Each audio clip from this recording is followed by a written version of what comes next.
Matrix यानी कि आव्यूह। देखिए आव्यूह होता क्या है, आव्यूह एक अरेंजमेंट होता है। क्या होता है? अरेंजमेंट। मतलब कैसा अरेंजमेंट होता है? रेक्टेंगुलर अरेंजमेंट होता है, रेक्टेंगुलर। इसमें किसी भी डाटा को, माने जो भी डाटा होता है ना, जानकारियां होती हैं, हम आयताकार एरे में लिखते हैं, आयताकार सारणी में लिखते हैं, है ना। आयताकार सारणी में जब हम किसी भी डाटा को जब लिखते हैं, उसी को हम लोग क्या कहते हैं? मैट्रिक्स कहते हैं। जैसे कि मान लीजिए कोई नंबर है 1 2 3 6 8 9। जब हम इन सभी संख्याओं को अगर हम लोग किसी आयताकार सारणी में या वर्गाकार सारणी भी कर सकते हैं, अगर उसमें रखते हैं, तो उन सभी के रिप्रेजेंटेशन को क्या कहते हैं? हम लोग आव्यूह कहते हैं। ठीक है। आव्यूह को सिंपली हम लोग कैपिटल लेटर से रिप्रेजेंट करते हैं। जैसे यम हो गया, ए हो गया, बी हो गया, सी हो गया, डॉट डॉट डॉट। यानी कि जितने भी आव्यूह होते हैं उनको हम लोग कैपिटल लेटर से रिप्रेजेंट करते हैं। ठीक है, कैपिटल लेटर से रिप्रेजेंट करते हैं।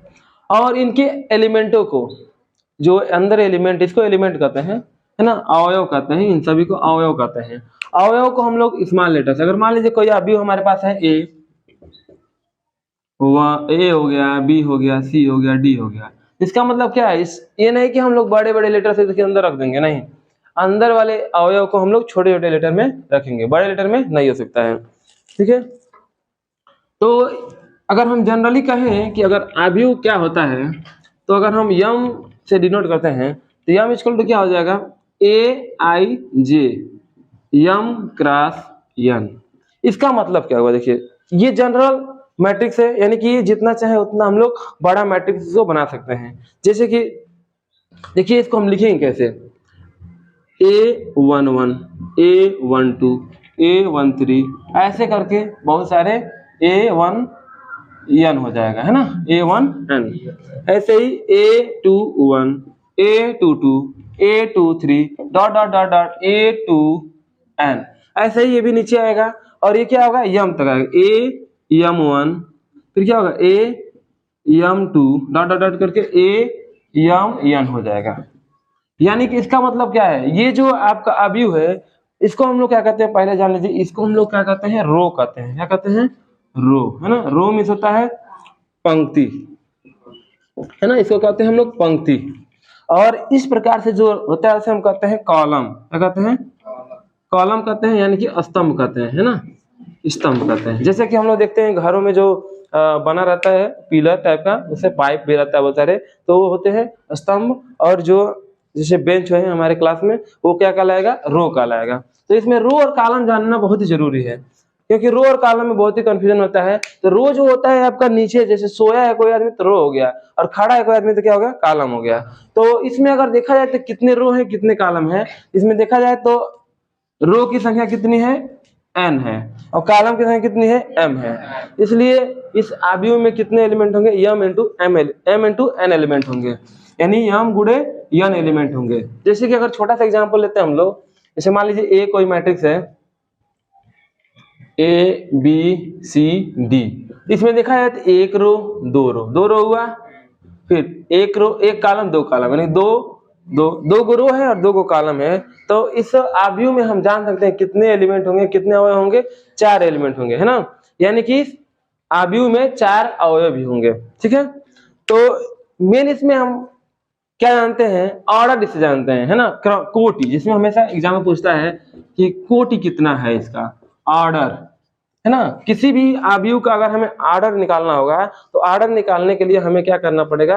हमें मालूम होना चाहिए कितने रो है और कितने कॉलम है ना, कितने पंक्ति हैं और कितने स्तंभ है। ये हमें मालूम होगा तो हम लोग उसकी कोटि को ज्ञात कर सकते हैं और 1 नंबर आसानी से एग्जाम में पा सकते हैं। ठीक है, क्योंकि आपके एमसीक्यू क्वेश्चन में ही पूछ देता है निम्नलिखित दिए गए आव्यूहों का कितना कोटि है।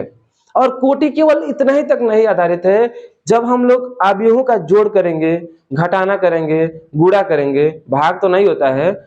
ठीक है, तो जब गुणा करेंगे तो वहां पे कोटि यानी ऑर्डर का बहुत ही इंपॉर्टेंस है। उस ऑर्डर से हम देख के बता सकते हैं कि इसका मल्टीप्लिकेशन होगा कि नहीं होगा, क्योंकि पूछता है बताइए कि मल्टीप्लिकेशन हो पाएगा कि नहीं हो पाएगा। तो देखिए अब हम लोग जानते हैं कोटि कैसे डिटरमाइन करेंगे हम लोग। देखिए एक मैट्रिक्स से मान लीजिए ए, इसमें एलिमेंट है 1 2 3 4 5, एक चीज और बता दे रहे हैं, जो अवयव होता है वो नेगेटिव भी हो सकता है, पॉजिटिव भी हो सकता है, रियल नंबर हो सकता है, यानी कोई भी नंबर हो सकता है, ठीक है।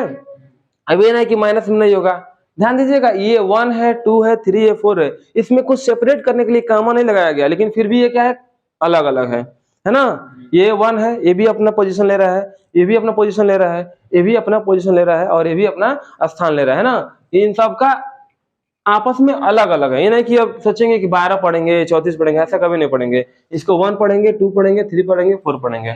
तो अब इसको पढ़ेंगे तो अगर हम पूछ दें कि ये बताइए कि 1 किस स्थान पे है, तो क्या पोजीशन बताएंगे?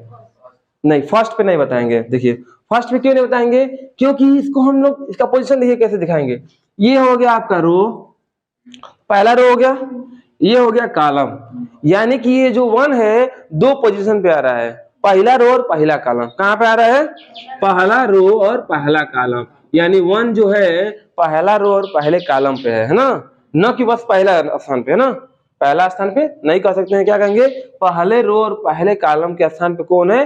1 है, ठीक है। अभी पूछे कि 2 किस स्थान पे है, तो भाई 2 यहाँ दूसरा स्थान, इसको भी कह सकते हैं, इसको भी कह सकते हैं, आराम से कह सकते हैं। तो इसलिए क्या होगा, ये दूसरा रो और पहला कॉलम, सॉरी पहला रो और दूसरा कॉलम, है ना। रो इंटू कॉलम हमेशा लिखते हैं कि पहला रो और दूसरा कॉलम।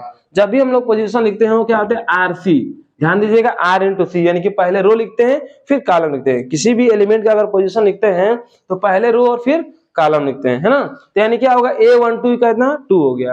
अब A3 किस प्लेस पे है? दूसरा रो और पहला कॉलम, यानी क्या होगा, A21 होगा ना, A21। अब 4 किस प्लेस पे होगा? A22, है ना। यानी कि सबका पोजीशन इस तरह से डिटरमाइन करेंगे। क्यों ऐसा करेंगे? क्योंकि अभी पहले एक्सरसाइज में आप लोगों को कोटि पूछेगा और दे देगा कि बताइए कि 2 गुणे 2 का अवयव बनाइए, है ना। इसका अवयव का कोटि कितना होगा? 2 गुणे 2 होगा। अगर ये मान लीजिए कोई अवयव है 2 3 4 माइनस में 5 जो भी है ना, इसकी कोटि कितनी होगी? इसमें कितने रो हैं? 2 गो रो है। रो मतलब हॉरिजॉन्टल लाइन, है ना, सोया हुआ लाइन। कितने रो है भाई? 2 है। गुणे कॉलम कितने हैं? खड़ा 3 है ना, यानी कोटि कितना होगा इसका? 6 नहीं होगा, 2 गुणे 3 कोटि होगा, है ना। कोटि कितना होगा भाई? कोटि यानी आर्डर कितना होगा? आर्डर कितना होगा? 2 गुणे 3 होगा, ना कि गुणा नहीं करेंगे। ये बताता है खाली कोटि, है ना, ये बताता है ऑर्डर, ठीक है ना। अगर गुणा कर देंगे तो ये बताएगा कि किसी मैट्रिक्स में कितने अवयव है ना, अवयवों की संख्या, है ना। गुणा कर देंगे तो क्या बताएगा? नंबर ऑफ एलिमेंट, है ना, अवयवों की संख्या, है ना, एलिमेंट की संख्या, है ना। कितना हो जाएगा? 6 हो जाएगा। दिख भी रहा है, गिन भी सकते हैं 6 को, है ना, यानी कि 6 गो अवयव होंगे इसके, ठीक है। ऐसे कुछ क्वेश्चन ऐसे होते हैं जैसे कि पूछ देते हैं कि बाबू 2 गुणे 3 का एक अवयव बनाइए। क्या बनाइए? बना दे रहा हूं, नोट कर लीजिएगा उसको। देखिए कह रहा है कि 2 गुणे 3 का एक अवयव बनाइए, ठीक है, जिसके लिए aij बराबर दिया है i प्लस 2j, है ना, ऐसे कर रहा है, ठीक है। ऐसे क्वेश्चन पूछता है, ध्यान दीजिए, एकदम हर साल पूछा हुआ ऐसे क्वेश्चन, और इसको अच्छे से देखिएगा, ना समझ आएगा तो फिर पूछ लीजिएगा। aij इक्वल टू दिया है i प्लस 2j, है ना। aij इक्वल टू क्या दिया है? i plus 2j। अब हमको क्या बताना है? 2 गुणे 3 का अवयव बनाना है, यानी 2 गुणे 3 का अवयव मतलब क्या है? 2 को रो होगा, 3 को कॉलम होगा, ही ना होगा। तो यानी कहे हम, अगर रफ पहले बना ले हम, क्या कहें? a 2 को रो है ना, तो कॉलम कितना? 3 को, तो A11 होगा, A12 होगा, A13 होगा, A21, A22, A23, ये आपका हो जाएगा मैट्रिक्स 2 गुणे 3 का। देखिए 2 गुणे 3 हो गया ना।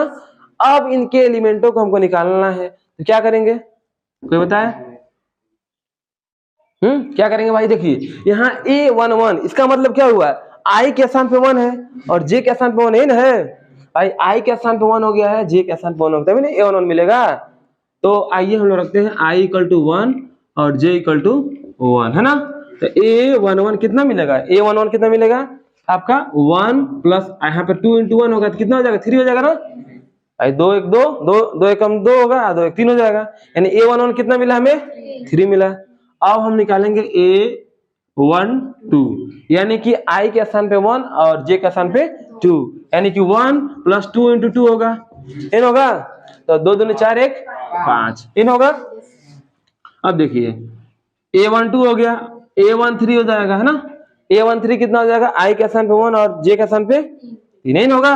यानी 1 + 2 × 3 कितना हो जाएगा यार, 7 हो जाएगा। ऐसे ही A21 निकालेंगे तो 2 + 2 4 हो जाएगा ना, देखिए। और A22 कितना, 2 + 2 × 2 कितना होगा 6। A23 यानी 2 + 2 × 3 8 हो जाएगा। यानी कि हमारा मैट्रिक्स जो है आ गया आपका कितना, A11 कितना है 3 है, A12 कितना है 5 है, A13 कितना है 7 है, A4 है 6 है और ये 8 है।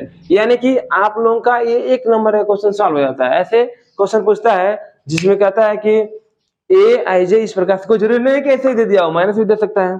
अब आपको अपना कैलकुलेशन बढ़िया करना है ताकि आसानी से वो क्वेश्चन सॉल्व हो सके, है ना। ये नहीं कि पहली बार देख रहे हैं क्वेश्चन हड़क जाए कि लग ही नहीं रहा है, क्या हो रहा है, ठीक है ना। आसान है ना, यह कोई हार्ड तो है नहीं, इजी है ना, है इतना आसान कुछ होता है नहीं।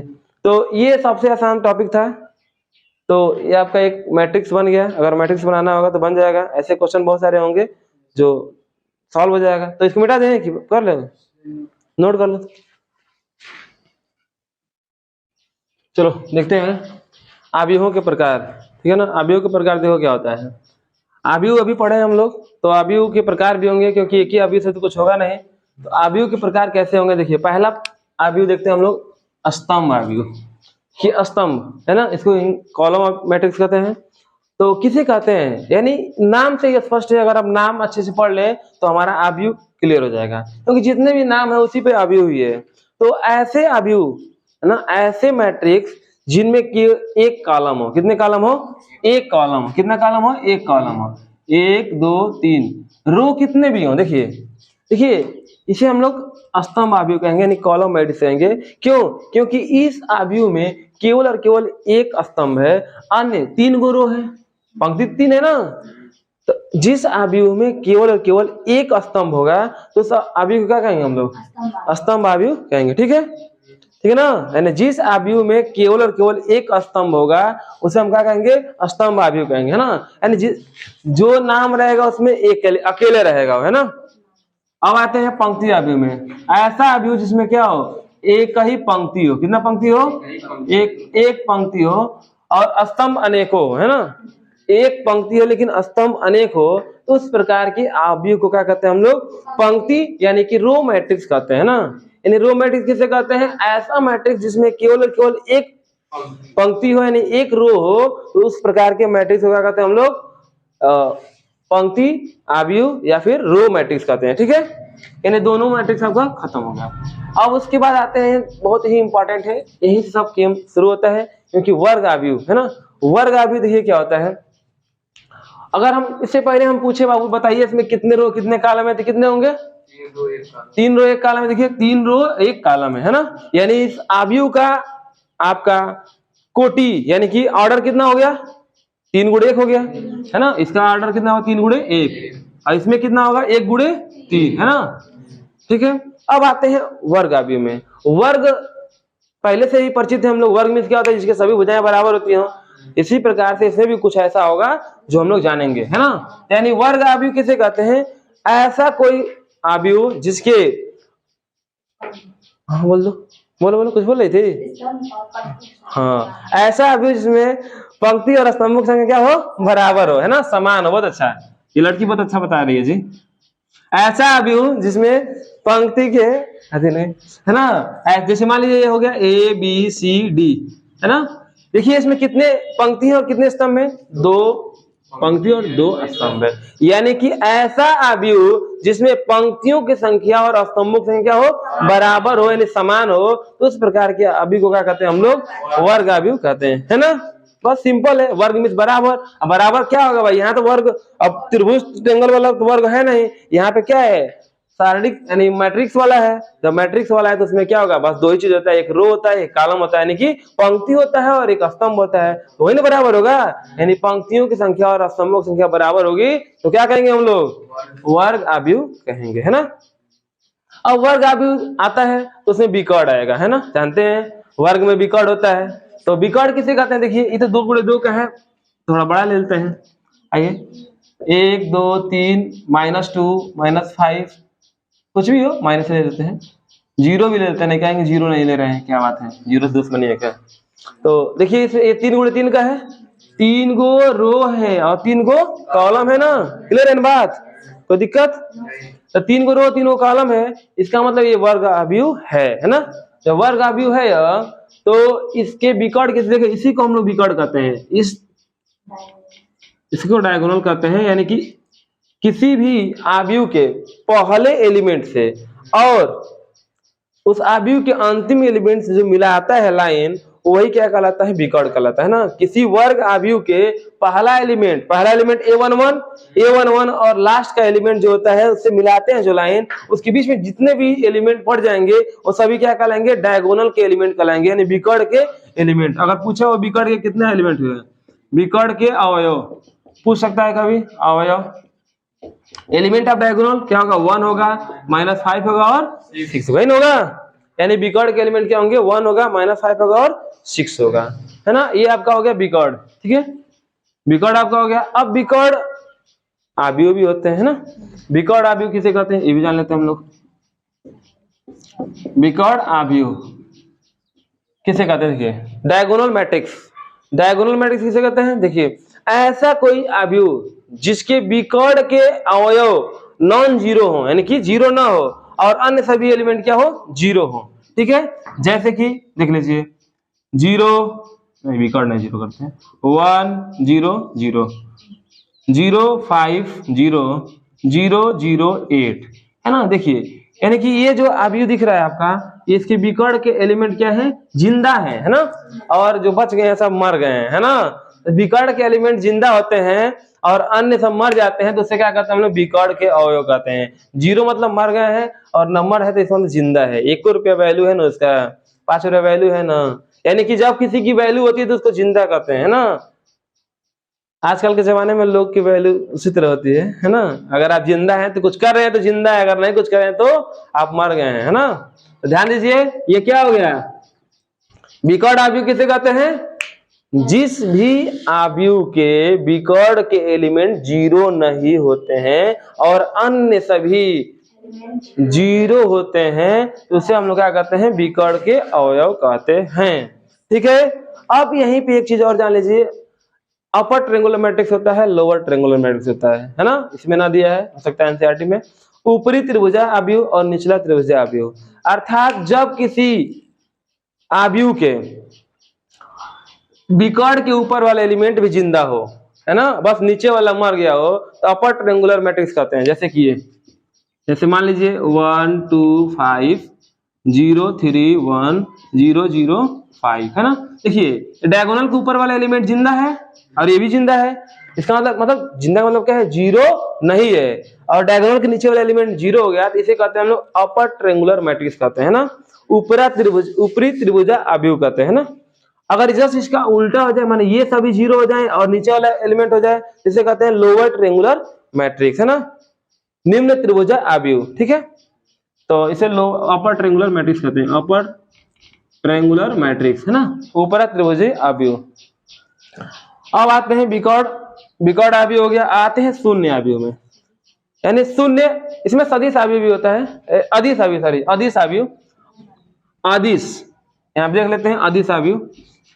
अदिश आव्यूह देखिए किसे कहते हैं, अदिश आव्यूह देखिए किसे कहते हैं, अगर कोई भी विकर्ण आव्यूह, है ना, विकर्ण आव्यूह को ही हम अदिश आव्यूह कहते हैं। कैसे कहते हैं देखिएगा, अगर हम लोग कोई विकर्ण आव्यूह लेते हैं और मान लीजिए 1 ना लेके 2 ले लेते हैं, 2 2 0 0 2, यानी जब किसी भी विकर्ण आव्यूह के डायगोनल के एलिमेंट एक समान हो, कैसे हो, एक समान हो, तो उसे हम लोग क्या कहते हैं, अदिश आव्यूह कहते हैं, ठीक है ना, ठीक है, जब किसी विकर्ण आव्यूह के जो विकर्ण के एलिमेंट होते हैं एक समान होते हैं, अर्थात 2 हो, चाहे 100 हो, मतलब कोई एक समान संख्या हो, उसे हम लोग क्या कहते हैं, अदिश आव्यूह कहते हैं। ठीक है, सही ना। और यही अदिश आव्यूह अगर 2 न होकर क्या जाए 1 हो जाए, ध्यान दीजिएगा, अगर यही एलिमेंट क्या है 1 0 0 0 1 0 0 0, वेरी वेरी इंपॉर्टेंट, बहुत ही इंपॉर्टेंट है ये जो आपका आव्यूह है, बहुत ही इंपॉर्टेंट है, क्योंकि इसके यूज से हम लोग ए का इनवर्स निकालते हैं, है ना। जैसे अभी ट्रिग्नोमेट्री में पढ़े इनवर्स ना, उसी प्रकार से मैट्रिक्स में भी हम लोग इनवर्स पढ़ेंगे। तो इस पार्टिकुलर इसी मेथड से एग्जाम में कहता है कि ए इनवर्स निकालिए, तो जिसको ये नहीं मालूम रहेगा उसका 8 नंबर का क्वेश्चन नहीं आता है। ठीक है ना, 8 नंबर के क्वेश्चन के लिए इंतजार कीजिए, वीडियो बहुत जल्दी वो भी आएगा। ठीक है, तो देखिए ये क्या होगा, इनवर्स है, क्या है, तत्समक आव्यूह है ना, क्या है, तत्समक आव्यूह या फिर इकाई आव्यूह कहते हैं। क्या कहते हैं इसको हम लोग, इकाई, है ना, इकाई आव्यूह कहते हैं या फिर तत्समक आव्यूह कहते हैं। इसे हम लोग आई से डिनोट करते हैं, यानी किसे कहते हैं भाई, कोई ऐसा विकर्ण आव्यूह, है ना, कोई ऐसा विकर्ण आव्यूह जिसके विकर्ण 1 1 1 हो, है ना, जिसके विकर्ण क्या हो 1 1 1 हो, तो उस प्रकार के आव्यूह को कहते हैं हम लोग तत्समक आव्यूह यानी इकाई आव्यूह कहते हैं। ठीक है, शून्य आव्यूह किसे कहते हैं, नाम से ही शून्य मालूम है, शून्य मीन्स होता है नल, नल माने होता है जिसका कोई वैल्यू ना हो, है ना, नल मतलब जैसे 0, ऐसा आव्यूह जिसके सभी अवयव, ऐसा आव्यूह जिनके सभी अवयव क्या हो 0 0 0 हो, उसे हम क्या कहते हैं, शून्य आव्यूह कहते हैं। ठीक है, तो ये आपका पूरा डेफिनेशन, बेसिक डेफिनेशन आपका खत्म होता है। अब हम लोग क्वेश्चन को सॉल्व करेंगे, तब तक आप लोगों को उतारना है, इसके नोट करना है तो आप लोग